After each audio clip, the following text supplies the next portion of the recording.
the early 16,000s, Prudian families were concerned with the thoughts that someday their trained and learned leaders would be no more. This stress caused the establishment of the Latin grammar schools. The first Latin grammar school was established in Boston in 1635. These schools were originally designed for sons of only certain social classes who were destined for leadership positions in church, state, or court.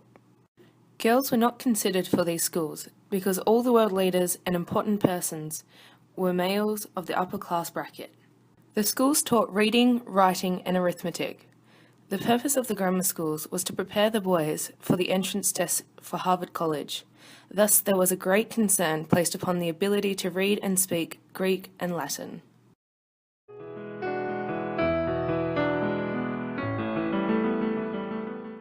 Benjamin Franklin was a Renaissance man who had a profound influence in many different areas. He was a journalist, a writer, established one of the first newspapers in the American colonies, a statesman and an ambassador to France, and as well as one of the leaders in the American Revolution. He founded Philadelphia Academy, a secondary school that opened in 1751. This school followed Franklin's instructional curriculum that emphasized the more practical subjects such as modern languages, architecture, accounting, etc., rather than the more traditional classical education such as employed by the Latin grammar schools.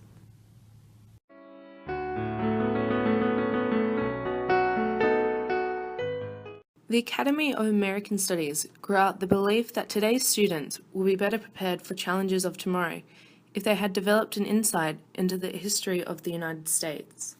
Developing an increased understanding of the past through research as well as trips to sites of current and historic interests enriched the understanding of Americans' past.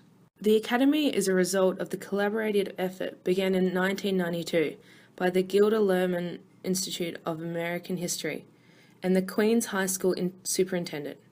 It was developed in consultation with parents, the United Federation of Teachers, and the Council of Supervisors and Administrators. In this way, students will learn history through the study of public documents and personal memoirs, as well as through the hands-on visits to major historical sites, while experiencing a strong and often challenging overall academic program.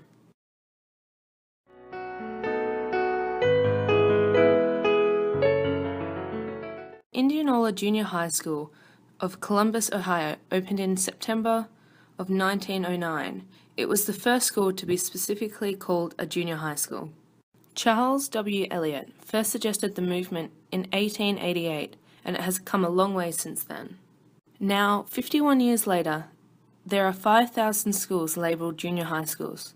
Today, less than 6,000 schools remain as traditional four-year high schools.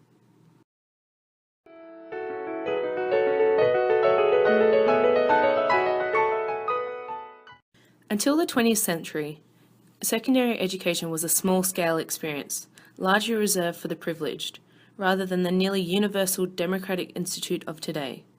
Even as late as 1910, only about 10% of American youth attended high school. Although elementary education spread rapidly among the American population in succeeding generations, high school education did not.